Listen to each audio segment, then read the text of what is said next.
Bismillahirrahmanirrahim. Assalamualaikum warahmatullahi wabarakatuh. Pemirsa sekalian, dimanapun saudara berada, terutama mahasiswa saya di program studi akuntansi Universitas Muhammadiyah Yogyakarta. Pada kesempatan kali ini kita akan mempelajari materi tentang analisis kredit. Materi analisis kredit ini cukup banyak saudara, sehingga perlu saya bagi menjadi dua bagian. Dan video learning kali ini merupakan bagian pertama. Saudara, analisis kredit adalah cara menghitung kelayakan kredit suatu usaha atau organisasi. Dengan kata lain, analisis kredit ini adalah penilaian kemampuan suatu perusahaan menghargai semua kewajiban keuangan. Tujuan analisis kredit yaitu untuk meneliti calon peminjam dan fasilitas peminjam yang diajukan, dan juga untuk menetapkan kadar risiko. Analisis kredit ini melibatkan beragam teknik analisis keuangan, termasuk analisis rasio yang sudah pernah kita pelajari di pertemuan-pertemuan awal. Di samping analisis rasio, juga analisis tren serta pembentukan proyeksi dan analisis arus kas terperinci.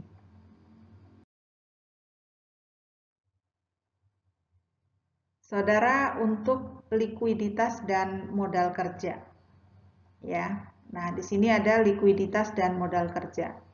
Jadi likuiditas itu mengacu pada kemampuan perusahaan untuk memenuhi kewajiban jangka pendeknya dengan menggunakan aset lancar.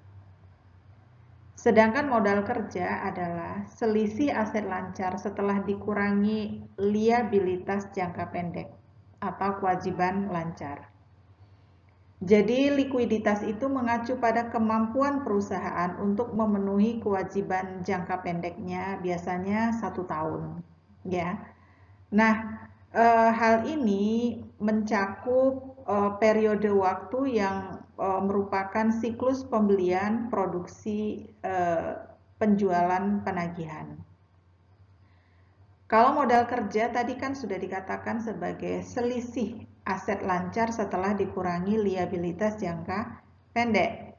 Nah, ukuran aset lancar yang penting yang mencerminkan pengaman bagi kreditor itu juga penting untuk mengukur cadangan likuiditas yang tersedia untuk memenuhi kontingensi dan ketidakpastian yang terkait dengan keseimbangan antara arus kas masuk dan arus kas keluar perusahaan. Nah, saudara, kita lihat sekarang untuk aset lancar dan liabilitas jangka pendek. Jadi aset lancar itu adalah kas dan aset lain yang secara wajar dapat direalisasi sebagai kas, lalu dijual atau digunakan selama 1 tahun. Kalau liabilitas jangka pendek itu adalah liabilitas yang diharapkan akan dilunasi dalam jangka waktu 1 tahun atau jangka pendek. Ya. Nah, sekadar mengingatkan saudara sekalian bahwa aset lancar itu merupakan bagian dari laporan posisi keuangan. Biasanya terdiri dari kas setara kas, kemudian piutang usaha, persediaan, efek, beban dibayar di muka, dan aset lancar lainnya. Sedangkan liabilitas jangka pendek yang juga merupakan bagian dari laporan posisi keuangan bisa terdiri dari utang usaha, wesel bayar, pinjaman bank jangka pendek, utang pajak, beban yang masih harus dibayar, dan bagian lancar utang jangka panjang. Ukuran likuiditas modal kerja. Analis keuangan menilai besaran modal kerja itu untuk keputusan dan rekomendasi investasi. Modal kerja nilainya akan lebih relevan jika dikaitkan dengan variabel keuangan utama lainnya, misalnya penjualan atau total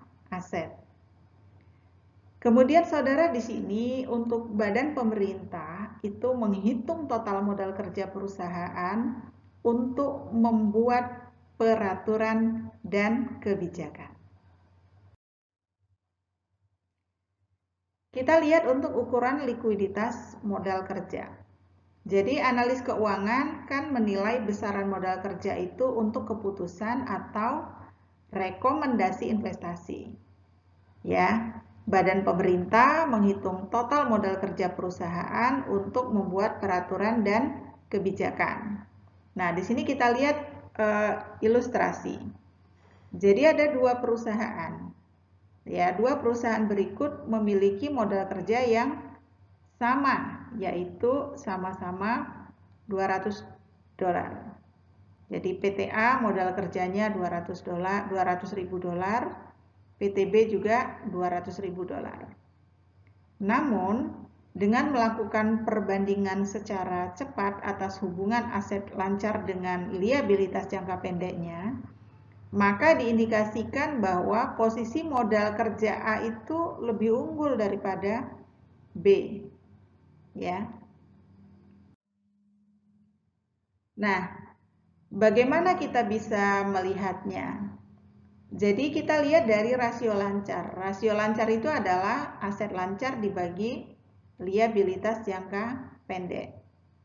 Pada ilustrasi tadi bahwa untuk PTA rasionya adalah 3:1, yaitu dari 300.000 dibagi 100.000.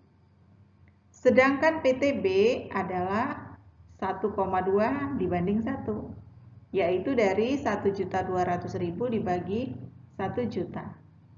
Ya.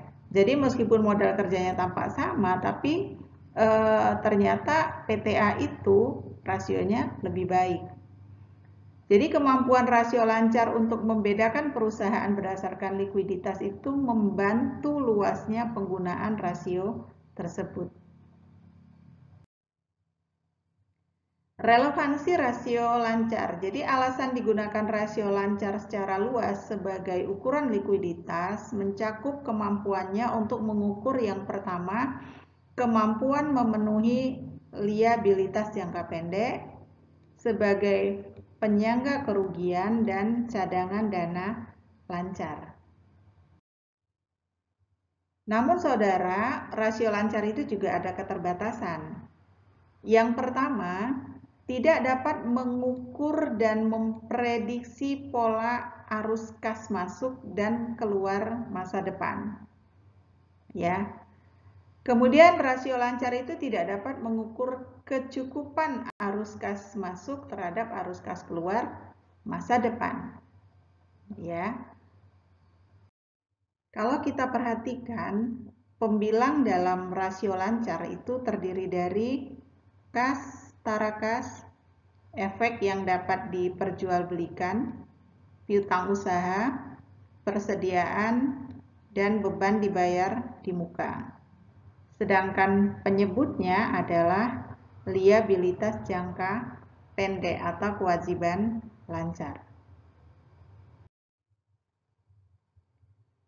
Nah, dalam hal menggunakan rasio lancar dalam analisis kredit, ini dapat ditarik kesimpulan bahwa sebagian besar likuiditas bergantung pada arus kas prospektif dan sebagian kecil bergantung pada tingkat kas dan setara kas.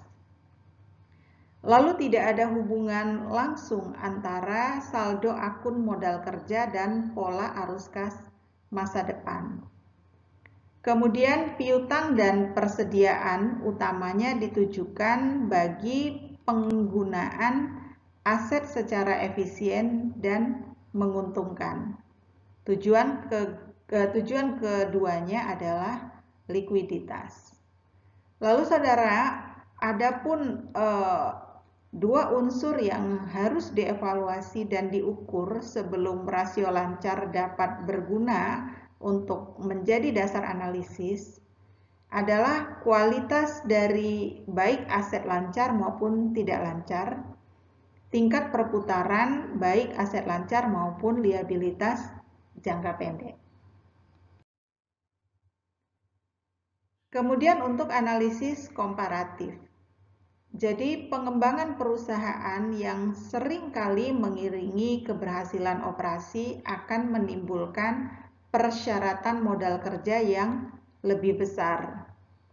Pengurangan kemakmuran dalam likuiditas ini menurunkan rasio lancar dan merupakan hasil pengembangan yang tidak diikuti oleh peningkatan dalam modal kerja.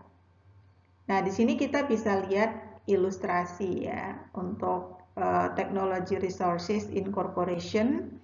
Jadi mengalami peningkatan aset lancar 2 kali lipat dan peningkatan liabilitas jangka pendeknya 4 kali lipat tanpa perubahan modal kerja. Hal ini menghasilkan pengurangan kemakmuran yang terlihat dan penurunan rasio lancar sebesar 50%. Jadi kalau kita perhatikan di sini antara tahun ke-1 dan tahun kedua itu rasio lancarnya berkurang 50% ya, dari 3 banding 1 menjadi 1,5 banding 1. Tentunya ini menunjukkan adanya penurunan ya, penurunan rasio lancar. Nah, biasanya kemudian perusahaan itu melakukan manajemen rasio.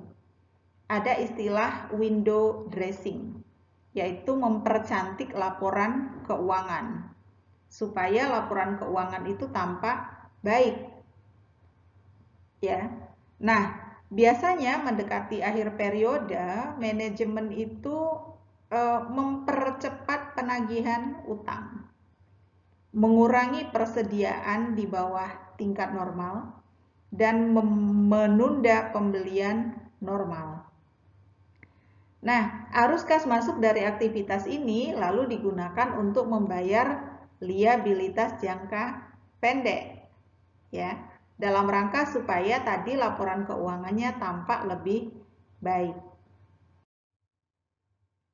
Nah, kita lihat di ilustrasi 3, kemudian Technology Resources Incorporation itu meningkatkan rasio lancarnya dengan membayar kewajiban lancarnya lebih dini daripada biasanya. Sehingga yang terjadi adalah rasio lancar tahun kedua itu menjadi 3 banding 1. Ya. Jadi kalau di sini ada aset lancar 200, kemudian liabilitas jangka pendeknya ada 100.000, lalu modal kerjanya 100.000.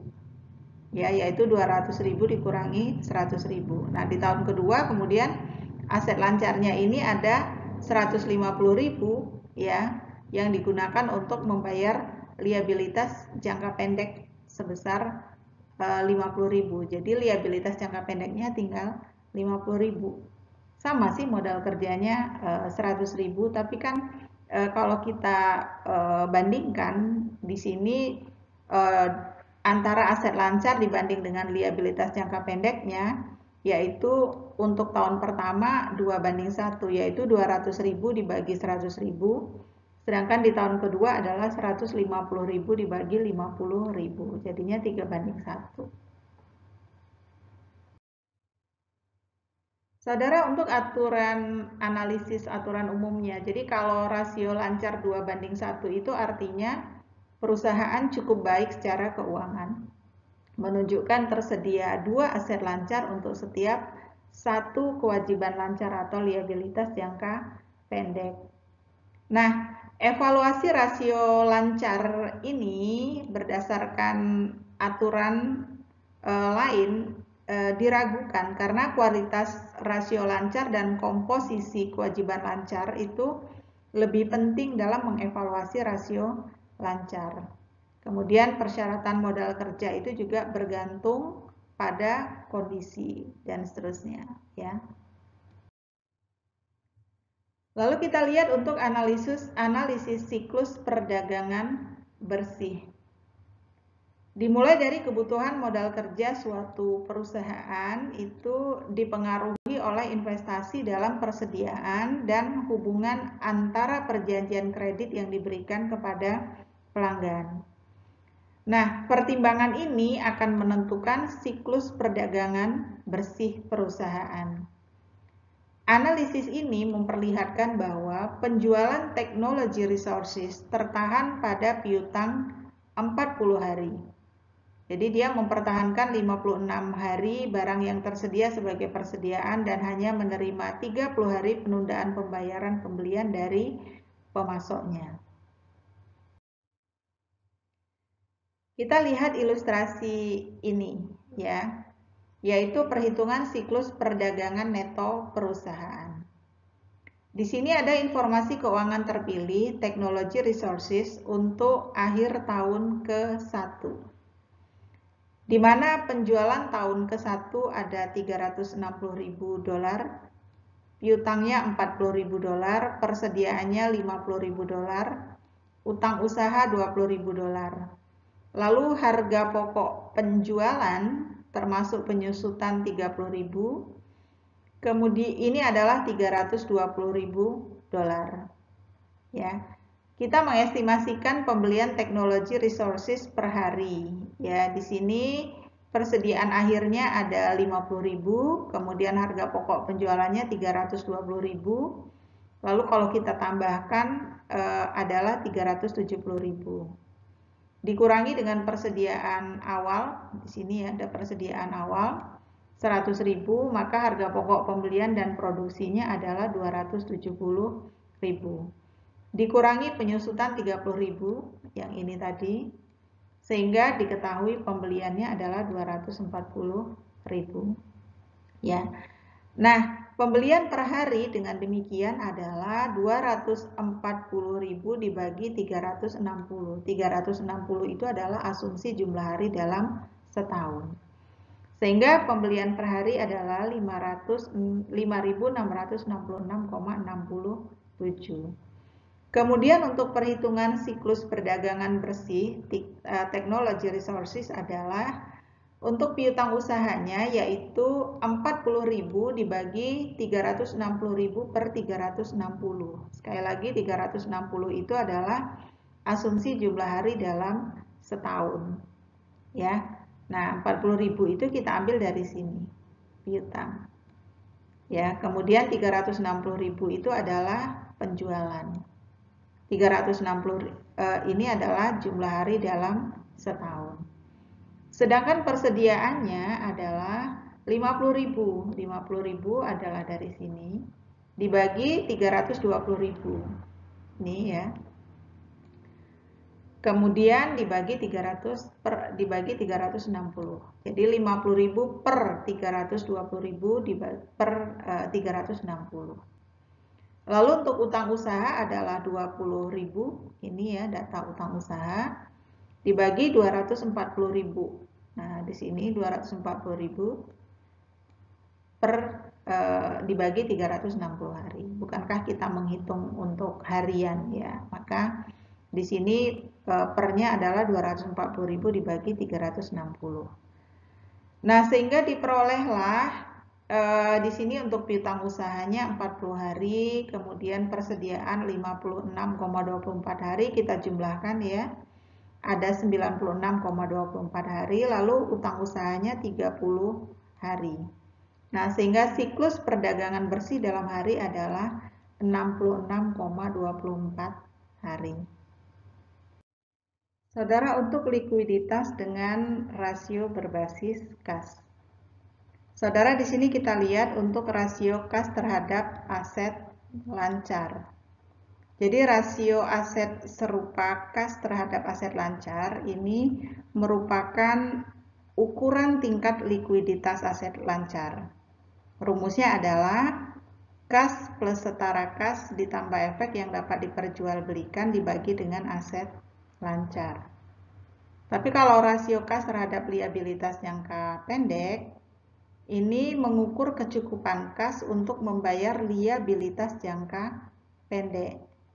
Ukuran ini dengan mengabaikan sifat pendanaan aset lancar dan liabilitas jangka pendek. Melengkapi rasio kas terhadap aset lancar untuk mengukur ketersediaan kas dari perspektif yang berbeda. Rumusnya adalah kas ditambah setara kas ditambah dengan efek yang dapat diperjualbelikan dibagi dengan liabilitas jangka pendek. Untuk analisis likuiditas berdasarkan aktivitas operasi.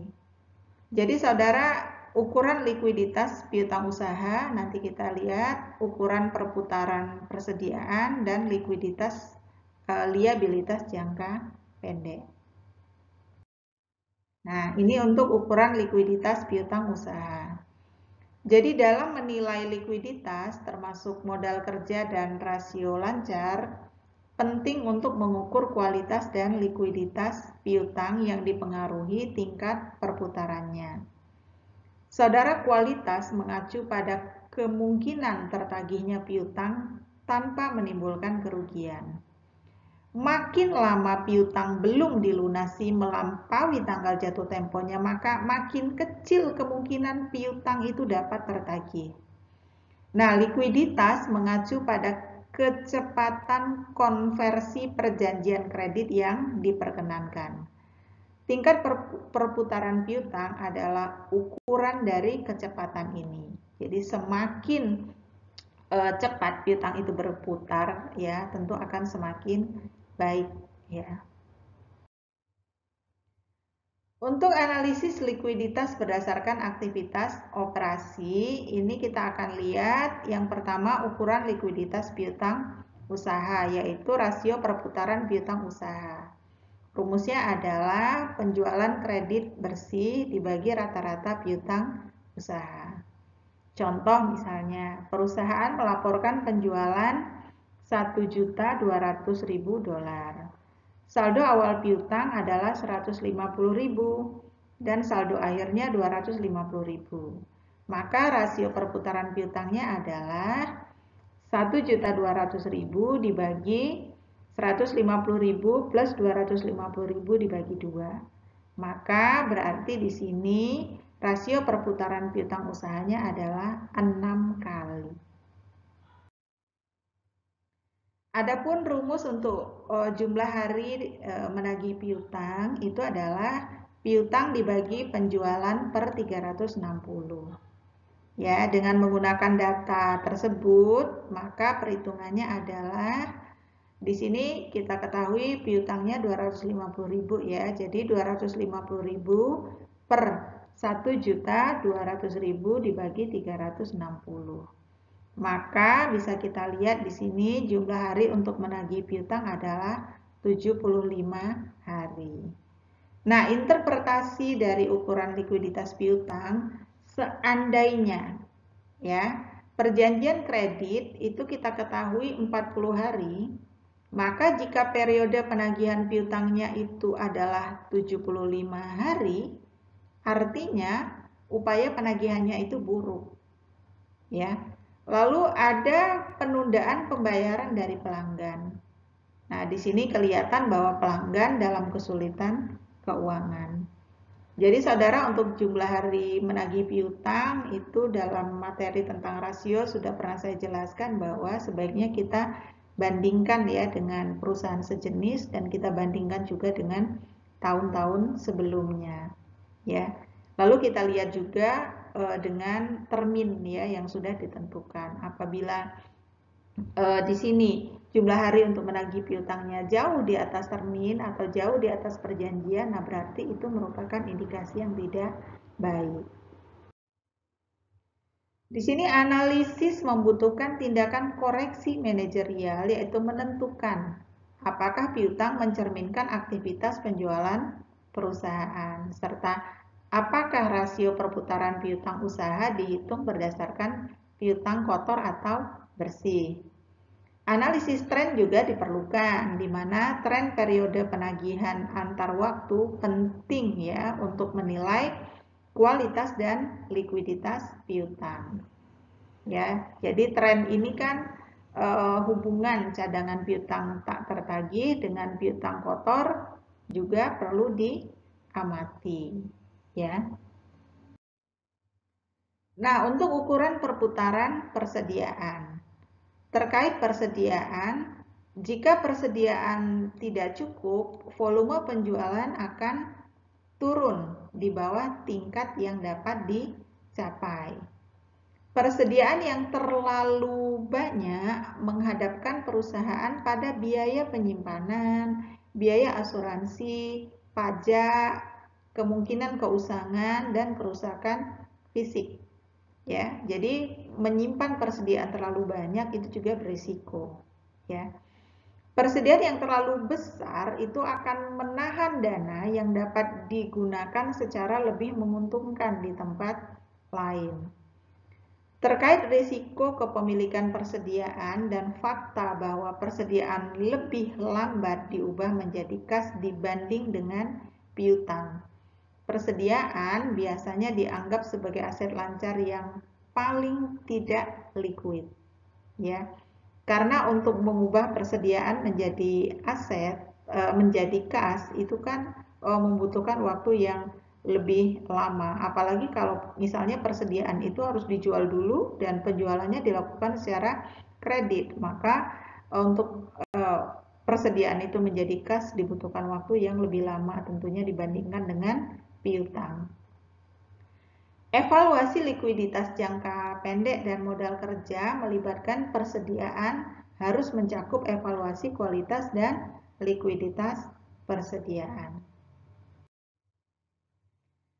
Nah, selanjutnya untuk ukuran perputaran persediaan. Jadi rasio perputaran persediaan ini untuk mengukur kecepatan rata-rata persediaan bergerak keluar masuk perusahaan. Rumusnya adalah harga pokok penjualan dibagi rata-rata persediaan.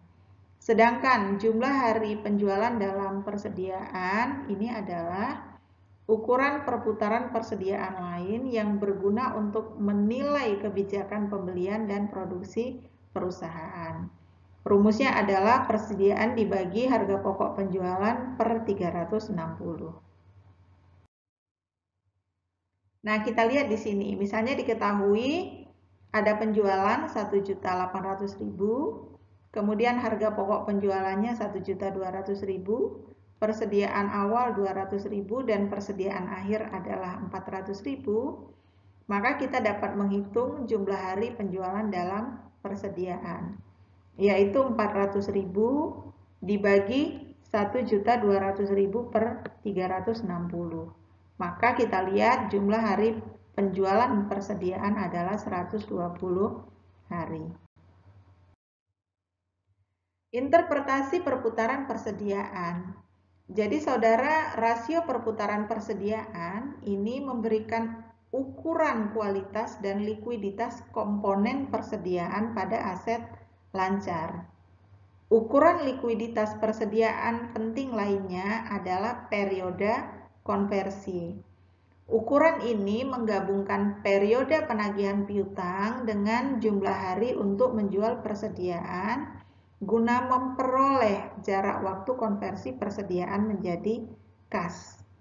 Jadi semakin lama jarak waktu konversi persediaan menjadi kas itu berarti menunjukkan kinerja yang buruk.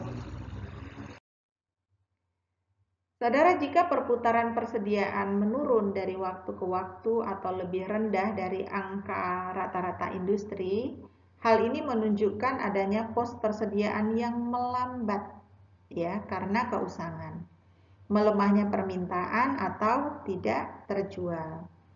Analisis lebih lanjut diperlukan untuk melihat apakah penurunan perputaran persediaan disebabkan karena penumpukan persediaan untuk mengantisipasi peningkatan penjualan, komitmen kontrak, kenaikan harga, penghentian pekerjaan, kekurangan persediaan, atau alasan lain. Nah, manajemen persediaan perlu untuk mengintegrasikan antara pemesanan, produksi, penjualan, dan distribusi.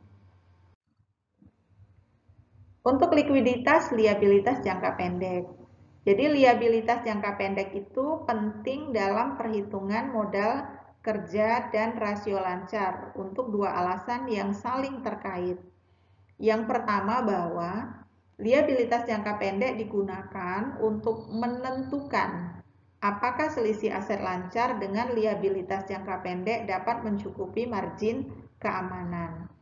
Yang kedua, liabilitas jangka pendek dikurangi aset lancar itu digunakan untuk menghitung modal kerja yang sudah disampaikan di awal-awal slide tadi.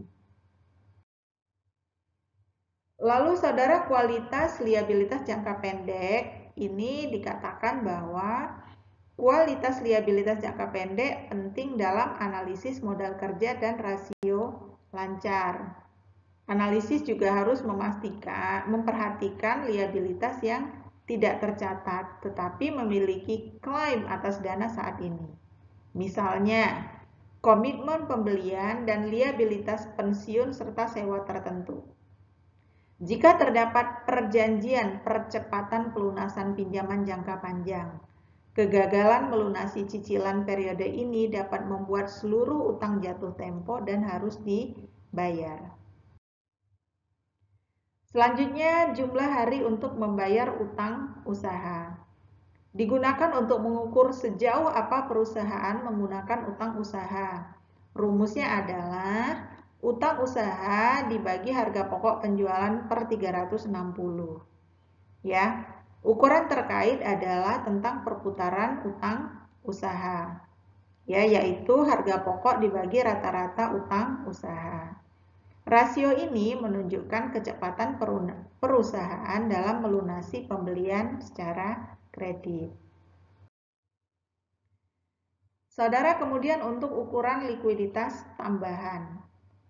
Ada tentang komposisi aset lancar, rasio cepat, ukuran arus kas, fleksibilitas keuangan, diskusi dan analisis manajemen, serta analisis bagaimana jika. Mari kita lihat untuk komposisi aset lancar. Jadi komposisi aset lancar itu merupakan indikator likuiditas modal kerja.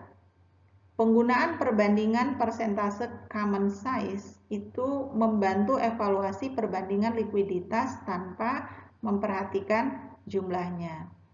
Nah, kalau kita lihat di sini contoh aset lancar Texas Electric dan persentase ukuran sama ya untuk tahun ke-1 dan tahun kedua. Di sini untuk tahun ke-1 kasnya 30%, kemudian tahun kedua ada 20%. Lalu piutang usaha 40% di tahun pertama dan di tahun kedua 30%. Sedangkan untuk persediaan di tahun ke-1 30%, di tahun kedua ada 50%. Totalnya sih sama ya, 100%.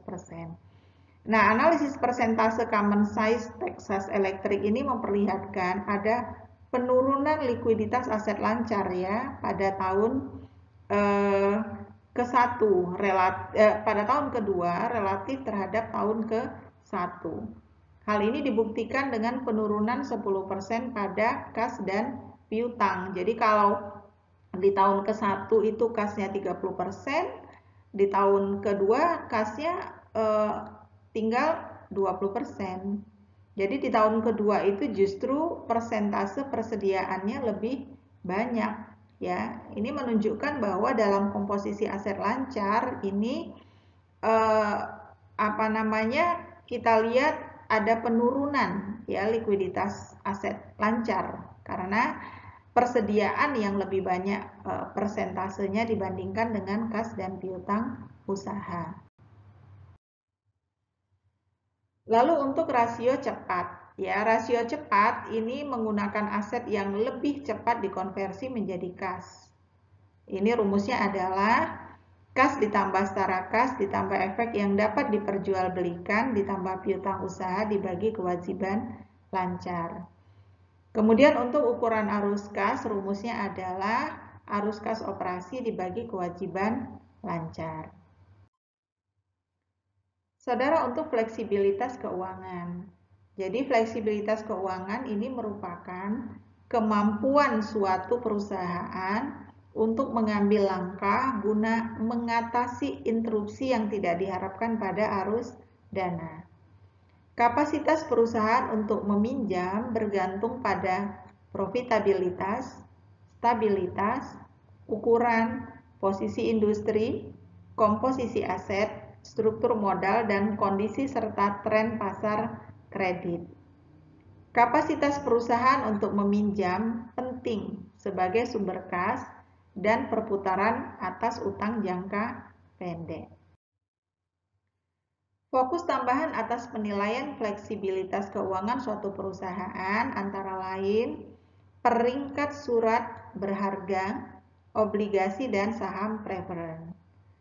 Pembatasan penjualan aset, sejauh apa diskresi beban, dan kemampuan untuk merespon perubahan lingkungan dengan cepat.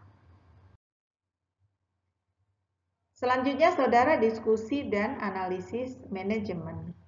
Jadi, bagian kondisi keuangan mensyaratkan pembahasan mengenai likuiditas yang mencakup tren yang telah diketahui, permintaan, komitmen, dan ketidakpastian yang mungkin dapat mengganggu kemungkinan perusahaan untuk menghasilkan kas yang cukup. Jika terdapat kekurangan likuiditas yang cukup material, manajemen harus membahas tindakan yang telah dilakukan untuk memperbaiki kekurangan tersebut.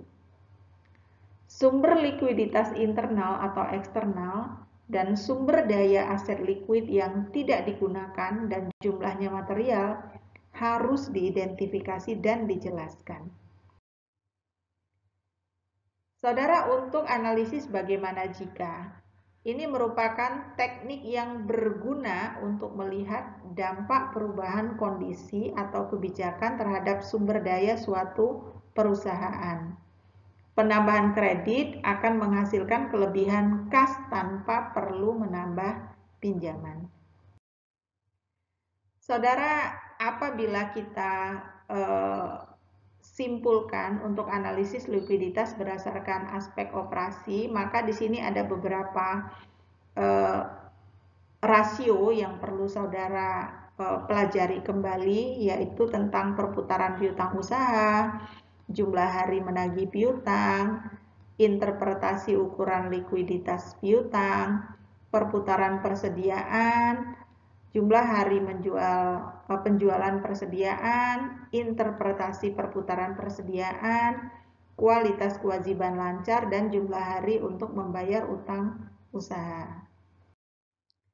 Sedangkan ukuran likuiditas lainnya yang perlu saudara ingat yaitu tentang rasio cepat, ukuran arus kas, fleksibilitas keuangan, diskusi dan analisis manajemen, serta analisis bagaimana jika. Ya, saudara pelajari bagian-bagian penting tersebut. Jangan lupa saya telah sampaikan tadi bahwa materi ini ada hubungannya dengan materi analisis rasio yang sudah pernah saya sampaikan di video learning di awal-awal pertemuan. Saudara, demikian yang dapat saya sampaikan. Semoga bermanfaat. Materi ini akan masih dilanjutkan pada bagian kedua, masih analisis kredit. Tetap sehat, tetap semangat saudara dimanapun berada. Wassalamualaikum warahmatullahi wabarakatuh.